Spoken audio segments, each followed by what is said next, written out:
This is Radical Love Live, an ongoing series of podcasts and special events where we explore faith outside the boxes. Hosted by Mark Dilcom and Kelly Wilson. Hey, Mark. Hey, Kelly, how are you? I'm pretty good, thanks. How are you doing? I am freaking awesome as always. That is so good to hear. Yep. Steady Eddie. I'm always freaking awesome. So, Very cool. Yeah. So, I think we have a great topic we're going to talk about. It's just the two of us. Yes, it's right? me and my evil twin. Yes. Terry. No, Kelly and Terry. actually, Terry's my sister's name. I can't do it. I should be like, No, don't do that. no, back at, there used to be a bar that I used to go to where the happy hour bartender knew the concept of my name, but not the name itself. So every time I come in, he'd be like, Robin, Terry, Stacy. You know, it's like, I get it. You know, the idea with a Y. Yeah. And it's a name that can be used for more than one gender, right? So it's gender neutral. So it's like going in, Bobby. Right. But anyway, if it stays in the cut, to my sister Terry, I love you very much. Oh, there you go. We'll keep it in the cut. Yes. Hi, Terry. I think we are going to take on something about, I don't know, doing more than just talking, like actually doing something. Yes. Yeah. The way that we've been talking about this a little bit, and we've had an exciting couple of weeks. We've been, we went to an event where the God After Deconstruction event, where we were, podcasters, like podcast sponsors, and helping promote the event. Yep. We've really been talking about what, season 3 is about. And, for the last couple of years, we spent a lot of time kind of talking about the state of religion and spirituality, particularly in America right now. Yep. And we've talked with a lot of people who have interesting ideas about different directions that things should go. Yes. And this season, we've been talking more about, well, how do we take these ideas and apply them practically in the world? Like, what do we do? It's one thing to say, I think the Bible says this, or one thing to say, I think human spirits are like this, but how do we get that word out there? And how do we, help actually improve people's lives? How do we help dismantle systems of oppression? How do we get that, help people be more free? I like it. This is oh my gosh, we could devote season 3 just to this. Some people would call this activism, walking the walk. I think there's a lot of different phrases to this and approaches. And so we are just aligned. You're saying more than just thinking that way. It's actually putting it out in the world, putting our foot down and one foot in the front of the other to whatever cause that we feel in the way of what's stirring inside of us spiritually, and then putting it out there in a practical, real way. Right. Yes? Yeah. And, and it's challenging, and I think about, it sometimes in my daily life when I'm thinking about my bills, and I'm thinking about, I'm supporting a family, and, we got to pay our taxes and buy groceries and all that. And then I think about something about, I'm really focused on the words of Jesus and the teachings of Jesus. And when he says something like, sell all your stuff and give the money to the poor, and then you'll get into the kingdom of God. I'm thinking, well, is my goal to make sure that I get enough hours in so that I can make enough money to buy nice Christmas presents for my kid aligned with that goal? Or, what level of sacrifice does activism really take? And then also what types of activism have an impact?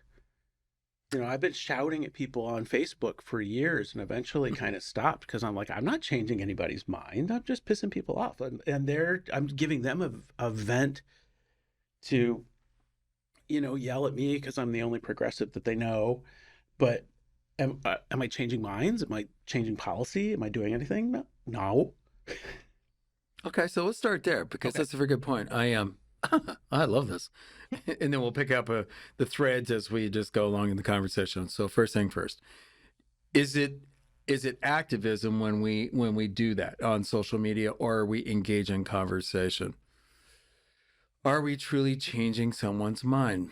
Well, that's a hard thing, right? There's Mhm. power persuasion, of course, but unless somebody gets clocked right away, you're right.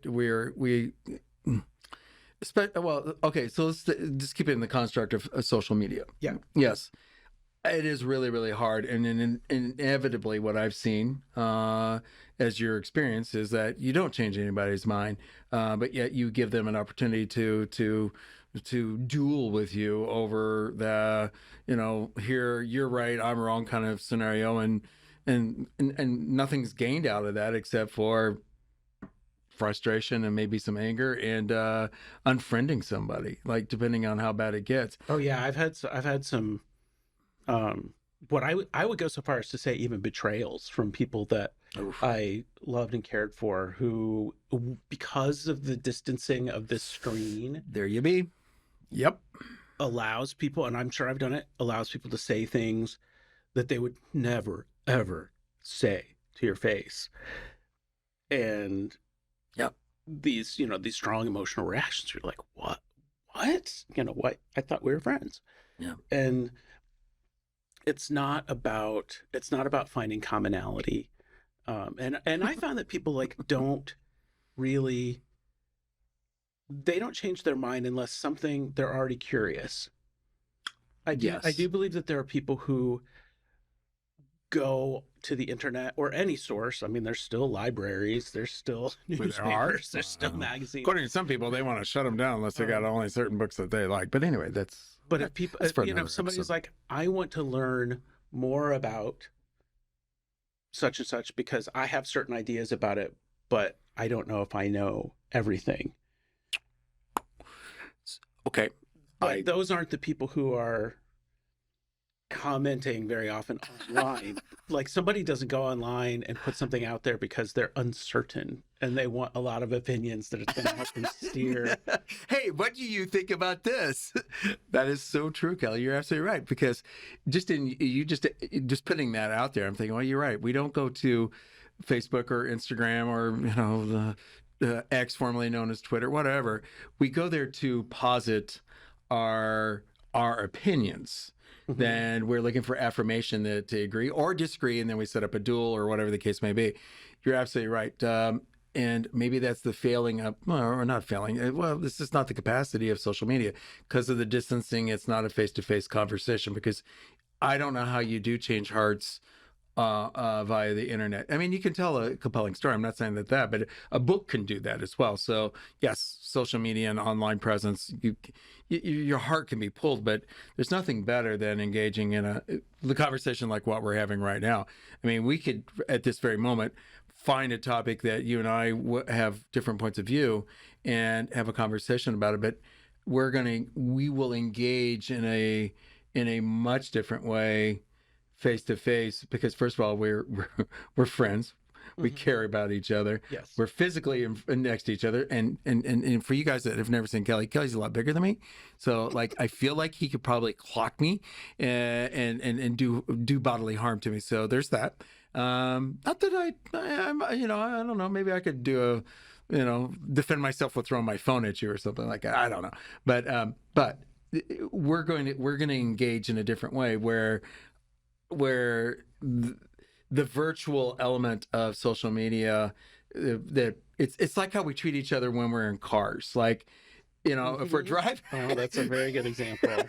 Right. We dehumanize the other Totally. people in the, Totally. They become an object. yeah. There's not a human that's operating that thing. That is just, you just happen to see a head that's attached to this car that's in your space and you want them out of your way. And then they do something to you that really, really pisses you off.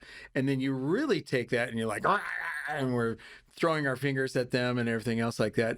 And that could very well be somebody that I could do it to you if I didn't know what kind of car you drive, right? And we just Mhm. happened to be on the same roadway at the same time, and you did something I didn't like. And I would feel bad, right? I was like, oh my God, what did I just do to you? Yeah, I know. I used to have a real problem with, I wouldn't call it road rage, but Mm. I'm definitely very expressive with those around me whose driving Yes. characteristics, and it's scary now. I Yeah. read a story about somebody who actually got shot doing that, Yes. but that's not the story I'm telling. The story I'm telling, and for those who are watching on YouTube, you can see that I've got a little peace sign You do. Yes. on my hat. Oh, Oh, hey. awesome. Hello, Spotify. Yeah, if you're listening, Yeah. click that video button. Um, we have a similar bumper sticker on the back of our car. Uh-huh. Our little Subaru has a little peace sign on the back. And one day I was on the Garden State Parkway and I had forgotten about this. And this Oh. guy was just, he was over in the left lane and wouldn't get out of the way. And then I tried to do the Jersey thing and pass him on the right, and he sped up and wouldn't get out of the way. And I told this guy in sign language that I was not very happy with what he was doing. And then I sped up and I got in front of him. And in my rearview mirror, I saw him go like, put up this little peace sign that I saw in the rearview mirror. And I was like, oh, that's You've just been served. I did. And all I could do was do it back. I was just like, yep. All right, peace. I surrender. Oh my God, Kelly, that's probably the best story you've shared with me over the years. I mean, you just got to own it. Like, Yeah. here, in your face, dude. Right. Yeah. What's this thing you're promoting? And then you acting like a jerk out there. Yeah, buddy.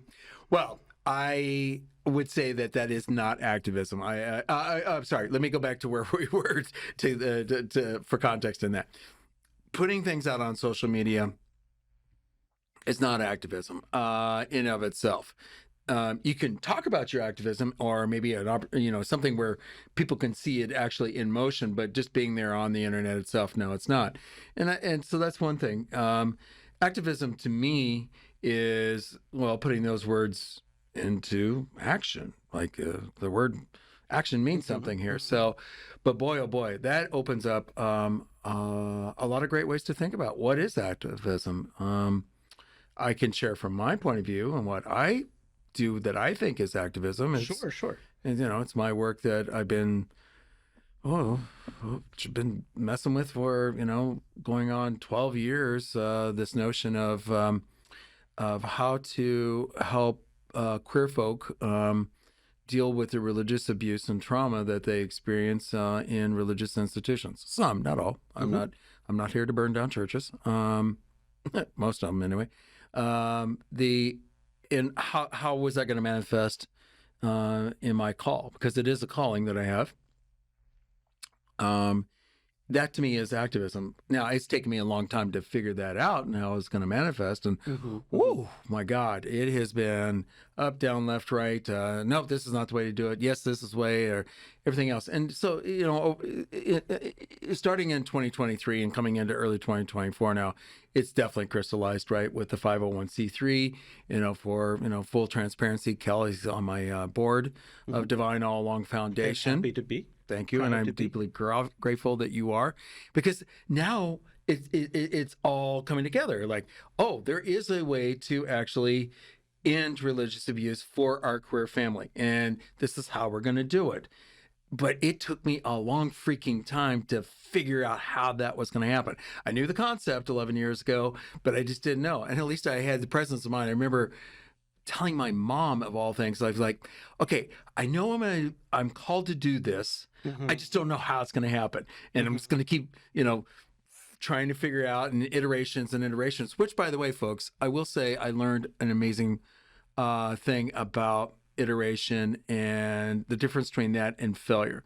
Everything that I have done, first of all, I wouldn't use the word failure, because not from hubris or anything else, because I don't call things that I'm not scared of using that word, but it's not applicable in this situation. What I was going through was iteration, discernment, exploration, meditation, research, all of that. I had to do all of this. So now that I'm at this moment, I look back on all that, and I think that all of that was activism. It's just that it was I hadn't put it out into the world, but I had to do everything that I've done to get divine all along to this point, to where now I'm public. So there's now people are like, oh, that's activism. Mm-hmm. Well, it just didn't happen on the snap of my finger.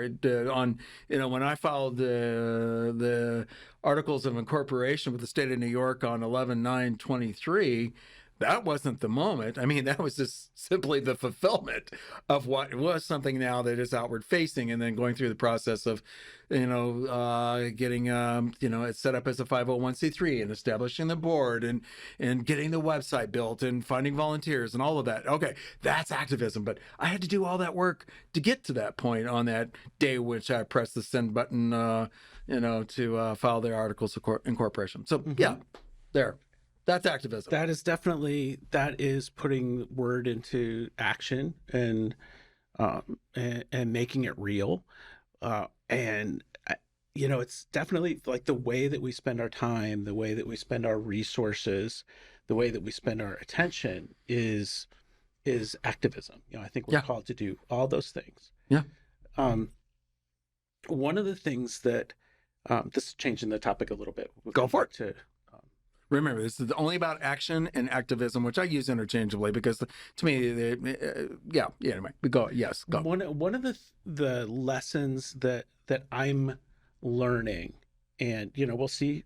Life is long. We'll see where it ends up. I hope. Is that the opportunities for me to engage in activism are often smaller than I thought they were going to be. Mm. That I was one of those people who, when I first moved to New York City, I was a talented young writer, and I was like, I'm gonna go be a big star. I'm gonna write some kind of like novel or something that's gonna change everybody's minds, and I'm gonna be giving talks to rooms full of thousands of people, and it's, for various reasons, my life has not turned out that way at all. For up to this moment. Up to this moment, but I always thought of myself as, I felt like I had purpose. I felt like I had calling, and I associated that with big audience, big spotlight, being out front. Mm-hmm. And the more that I ask God to direct me and to put me in places, I find myself in places where the impact that I'm having is much smaller than I expected, but I'm kind of having to come to terms with the humility of, you can really only, sometimes affecting one person is the best thing you can do. Amen. I was, when we first started Radical Love Live, and we did an event in the Cathedral St. John the Divine in New York City. Yeah. You could seat thousands of people in there and get standing room only. And I was picturing these like huge events, like galas. And, I was there with you. and then the pandemic happened, and everything went online. Yeah. And in the meantime, I moved. I'm now at a very small parish church out here. Yeah. In New Jersey. But there are all these opportunities to minister in small ways. Yeah. I've been asked to help lead a Bible study class that's that meets after church. I actually have been asked to preach next month. Wow. Which is, I know, I've gone my whole life trying to avoid the path of being the ordained minister. But and it's just to a small group, but that's also probably more comfortable for me than preaching to standing in with the pulpit at St. John the Divine. Thousands of people. That could be a little intimidating. Or little ways. And I feel a little uncomfortable talking about. I don't want to make it sound like, look, I do all these great things, because I also am part of the capitalist system and work and do those things too. Yes. But like I have a volunteer commitment at a local hospital, where we go and help people who are in the detox center. And the last time that we went, we were expecting kind of like a group, and only one lady showed up. Mm. And she told such a heartrending Mm. story about, her life and addiction and physical things that had happened to her. Yeah. And then she started talking about theology. And this Mm. was not like a church sponsored thing. Right. Right. So it was, she started talking about like wanting to go to heaven and being worried about hell. And I was like, what? This is an area that I know about. Yeah. And found myself talking with one individual in a hospital cafeteria about grace Wow. and about how you surrender to God's love, that you can't really like work your way to heaven. You have to kind of like surrender to love and trust that a loving God is going to, accept you when you give yourself over like that. It's just one person. And but afterwards I thought like Mm-hmm. that was activism. Like Yes. that's probably the most evangelical I've ever been in my entire life. Wow. Um, and I don't know if it stuck or not. You won't It know. was kind of like, Chances are. I remember when I was in college, I worked at a summer camp one summer for foster kids from Brooklyn and the Bronx, Mhm. and it was actually a Christian camp. It was a Lutheran camp.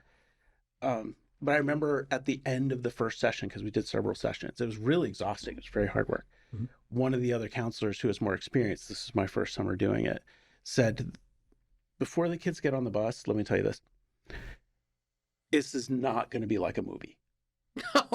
There's none of those hardened kids from the streets of New York City are going to come up to you and be like, you really changed my life with all the true things that you told me.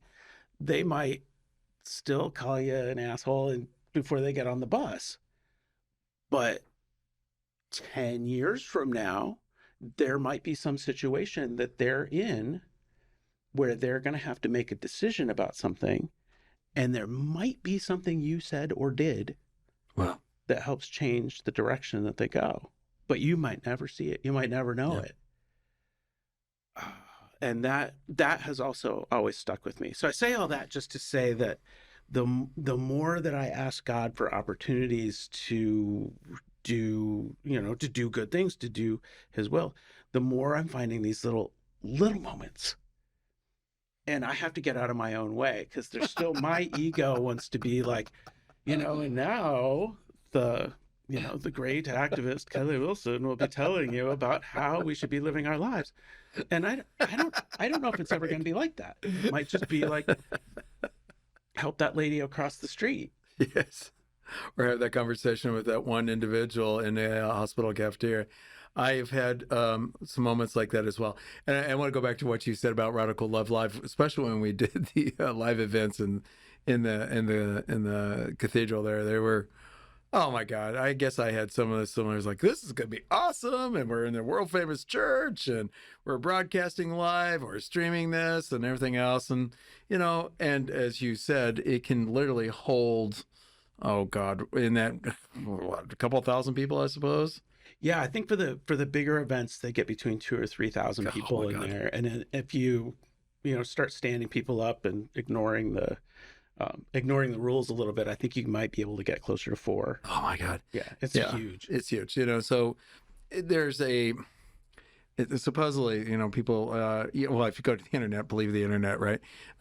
St. John the Divine is known as the second largest cathedral in the world, which is not actually true. It's one of the top 5. But anyway, just I think think it is about that. the largest Gothic style. Yes, cathedral, yes. Or something. It's got some. You have to qualify You it got to to put an get adjective in there. Yes, exactly. Then it would, indeed it is. And regardless, it's a huge space. But I thought, well, gosh, will we fill this? And it's like, no, we did not. I mean, when we did, we wound up actually doing just 2 episodes within St. John because of the pandemic. It was started. I mean, it was already in our world, in our existence. We just didn't know it with the first and the second.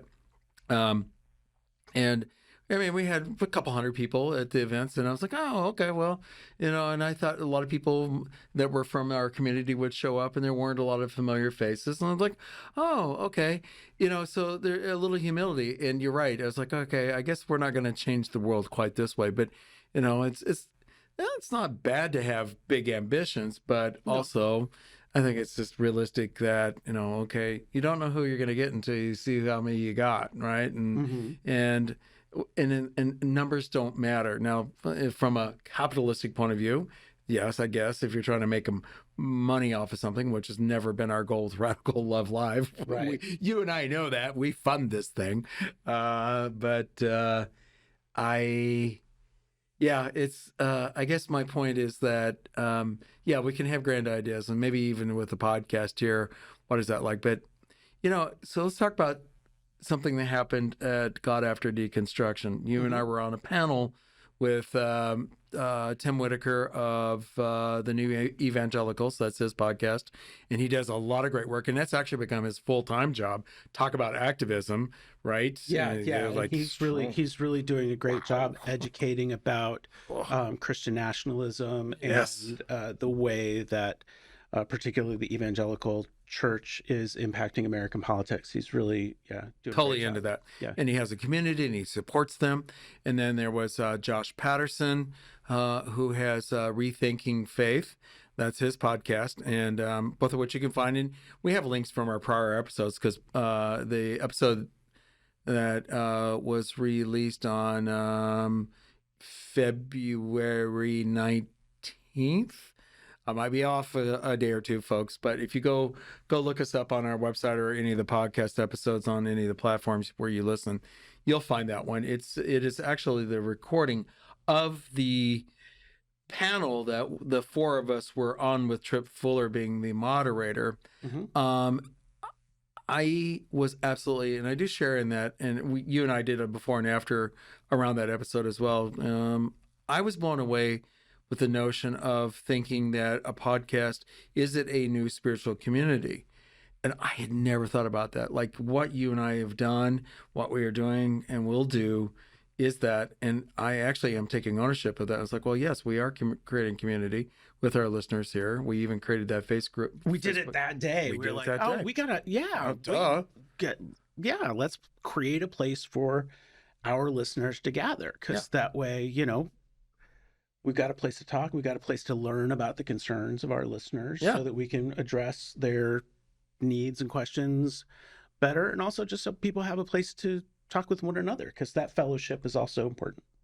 Yes, it is. And so is that action and activism? Why, as a matter of fact, it is. Yeah, I definitely Building think community. creating safe spaces. Yep. Yeah. And you can organize that way as well. There's that as well. That's, I think about that politically, that, it was during the Obama years, I had a political blog that I spent a lot of late nights, like rocking the baby to sleep and trying to like type with one hand. But I really thought I was going to change the world by finding this kind of like middle ground where everybody politically could agree. And, I had big dreams about the internet being this kind of democratizing space where, since everybody had you and a lot of other people. What a dumbass. Yeah, I was like, we have access to all the information in the world, therefore all the smart people will get together. Everybody's going to solve all the problems, and it's going to be wonderful. Conclusions, yes, right? We're all going to get together and virtually sing "Kumbaya," and all the world's problems are going to magically, quickly turn away. Yeah, I didn't realize that it was going to be this like a la carte menu where suddenly everybody could create their own reality and find somebody else on the internet who agreed with them. Yes. So that, if anything else, that's one thing the internet could do. You will find somebody that agrees with you. At least one. Yeah, it's like the confirmation bias cafeteria. You can just go in and pick whatever you want. Like, I just want this slice of reality, and look, there's confirmation bias cafeteria. Yeah, I love that. I got hundreds of hours of YouTube videos that confirm exactly what I thought. Anyway, I say all that just to say that the trying to change the political tide by preaching to people on the internet, yelling at people on the internet, arguing with people, trying to convince people on the internet. I don't believe that any of that is effective. I believe that the way I think that, like, rather than changing other people's minds, I'm now of the opinion of believing what other people say they believe, that they believe it. And Yes. that my job is to organize people who think like me so that we can get to the polls, so that we can get candidates out there Yes. that represent our values. Because I also believe that I believe that the majority of people in my community and my country are reasonable Yeah, what a concept. and are poorly organized. Kind of like herding cats. But extremist groups are really good at they're awesome. organizing. They're So, freaking awesome. Yep. You know, if people are thinking about, like, how can I be more effective in the world, that's also it. And that also can feel kind of small, because if somebody wants to be like, I'm going to be like a big political organizer, what that might mean is some Saturday you spend the whole day on the phone calling people you don't know, asking them if they're registered to vote. Absolutely. And that's where turning words and thoughts into action becomes really hard, because it's putting us outside of our own level of comfort, right? We're like, whoa, this is new. It feels different. And I've done it in the past as well. And it's uncomfortable until it's not uncomfortable. And you're like, oh, okay, this isn't so bad. But, you know, if you are compelled to live out your what you want to see in the world, you have to act. Right. And it's not always out front. I mean, No. sometimes it is this behind the scenes thing, and that there's enough people doing all these little actions, like making phone calls, knocking on doors, putting out a table with little flyers at the local farmers market. If enough of that happens, that it kind of creates this, you know, critical mass of activity. But that's often, I guess, what activism looks like. It's not necessarily standing out at the front of the parade swinging a flag. You know, that it's small. No. I mean, those symbolic actions count as well. They can inspire and. They are, but you bring up a good point, Kelly. I love how you framed it there. You know, of course we love to see that, you know, the flag, the person that's, you know, but it is a symbol, as you just said, and that it represents what actually makes things happen that are invisible to a lot of folks, and or are just those small things. But those small things do add up. They do make a difference. We know that. But you know, sometimes those small things are harder to do. Obviously, you're not going to, you know, chances are you're not going to be, you know, thanked. Is that the right word? You know, or Yeah, and maybe not even remembered. Yeah, I mean, there were, you know, think about all the people who were involved in nonviolent protests during the civil rights era, who, you know, that you have to have a lot of people just kind of like being disobedient and clogging up the jails and clogging up the system in order to get the attention of the powers that be. But we don't know all those people's names. We don't know all their stories, but they were there anyway. Yes, they were. Putting their lives at risk. Yeah. And only a select few are remembered, as they should be, because it marks the work that needed to be done. But it wasn't just, you know, Martin Luther King or, you know, the list of the folks that we do know that are in that space. But I agree. Let's take it down to our listeners, and they're thinking, well, what do I do for activism? Showing up at events is a form of activism, right? Again, I think we can agree that just being on the internet is not activism, right? I don't want to make a absolute out of that, but just in general, just putting your things out there, your opinions on social media are exactly that. You're just stating what you believe. That's it. That's not activism. Activism is like, I don't know, you're showing up for an event, or you get engaged in something that's important to you, whether it's, you know, a political sense, or let's talk what we do with Radical Love Live of faith. How do you be an activist in faith? Well, how do you want the world to be seen? Because religion is not going away. We have a very um, broken institution, not singularly, but because you can't do that to the tradition. But there are a lot of better way of saying there are a lot of institutions that are struggling under their own doctrinal quagmires. Yeah. And there's a lack of unity among Christian groups. Oh my God. Even just like what Yeah. what's the core message? I think things like religious literacy, as far as That's a good one to start. Let's start right there. yeah, like knowing about the history of the church and the history of just the fact that just knowing that different faithful Christians over history have had hundreds, if not thousands, of different ways of looking at different points, I hope can give a little bit of flexibility or something to folks who think that they've got it all figured out, so that they can learn a little more, that they could be open to looking at other points of view. And I think that the people who will be helped by that are the people who are hurt by some of the more inflexible doctrines of the church. Yes. That they're running into these walls and then end up having to go elsewhere to seek community and strength and comfort and faith. And, I think it's frankly just more education and more knowledge will improve the religious experience for everyone. There are people who disagree with that. There are people who no, education destroys people. Then there's a whole anti-intellectual thread. Yes, there is, running through America. But I think, but I do think that education, or at least making those educational opportunities available and accessible and affordable, is a type of activism. I would agree.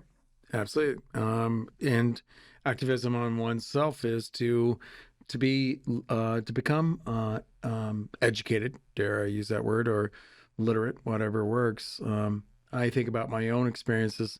I knew that I was harmed by doctrines that I picked up from many years ago, but I still had to, we've obviously talked about deconstruction on the show here too, but I had to assemble something that worked for me, which is what I've done. And that process enlightened me. I was educating. I studied. I was curious, because I knew I needed to reconstruct for the purposes of having some. Yeah, I mean, there was a goal in mind to have a faith system that worked for me, but there were plenty of times that I've been without any faith, and if my faith, the bottom fell out tomorrow or later today for that matter, I am going to be okay, because it operates at a different level than what I know at the subatomic level. Like I have a absolute 100%, because I guess that's absolute. Pretty much, right? They do add up. That we are all connected to the divine, and we're not separate of. We are just innately a part of. And so that works for me, right? So even if I decided to be an atheist, I'm going to be an atheist only because I have not found a theism that works for me. But that doesn't mean that I am without a faith, right? If that makes sense. So because I know inside of me what feels right. So to circle back to activism, though, that is activism that I personally did, and I think, unfortunately, what happens, because right now in our culture, so many folks are just so tired of just bad, flawed theology or things that they just don't get. They don't have the energy to be activist or to just like, no, I just don't want to deal with this. Like, Mm-hmm. I'm just going to close the door on that, and I'm just going to move on. And that's such a shame. Is because it's the wholeness. I don't like it. Where you're not integrated and you're not whole in that. I'm not saying that makes you. I'm not saying you're damaged. It's simply wholeness is simply that you're fully integrated. Well, it's the spiritual elements. I don't know how you can go through this experience as in this form without having a healthy, spiritual outlook. Even if you are going to be an atheist, at least be healthy about it. Be Yeah, well educated. it's hard work to do Yeah, the vigilance of being a healthy human being. yeah, it's hard. That being spiritually curious rather than complacent, being Exactly. politically vigilant rather than just following the status quo Yes. is hard. Yes. Um, that even like psychologically, that examining oneself rather than numbing out with TV and hedonism and drugs and alcohol and All that. all that. Yep. Um, just I mean it according to all the people who are more self-aware, that leads to a more fulfilling life. I would agree. I look at my own life of where I have gotten to this point, and I have a fulfilled whole life. Not perfect, right? Mm-hmm. But it's whole, it's integrated. And, there's every day brings new experiences and another iteration of something like it's an ongoing journey, which is what I love. And so my need for the physical, tangible elements, kind of drop away. I mean, still like nice things, of course. Who doesn't? Well, but I keep it in perspective. I think to that point again, what a great conversation we're having, and hopefully our listeners get something out of this about what our interpretations of activism and action is. I think it's just. I think if anything else, we've agreed that posting thoughts on your Instagram or pictures or Facebook or Twitter or Threads now that's in the marketplace. That's not so much. That's not so much action. I mean, you Yeah. literally had to like do something like press a Right. button, but Right. that's not the kind of action we're talking about. Right. And one thing I do want to bring up, you were talking about, having nice things, and Yeah. there might be people who are like, you know what, I don't have time to be an activist. Like, I'm trying to That's survive. true. I got to There's work. I got to yep. support my family. I Yep. got to do whatever. That, um, Hmm. making part of one's budget available for charities that are doing things is also activism. Yes. That the way that we use our resources That is is activism. well said. And that there are a lot of people who do devote themselves full time to activism, and they are totally beholden to the donations that they get from other people. So that's another way to be supportive. And even for people who are like, I can't, I just have enough money to pay my bills, I can't donate to them. There's still ways to donate time. There might Yep. be ways to donate in kind services. Yep. There's you got a pickup truck. They might need some stuff picked Yep. up in a pickup truck. There are still ways to be involved with other people who are have built the infrastructure and are doing Yeah.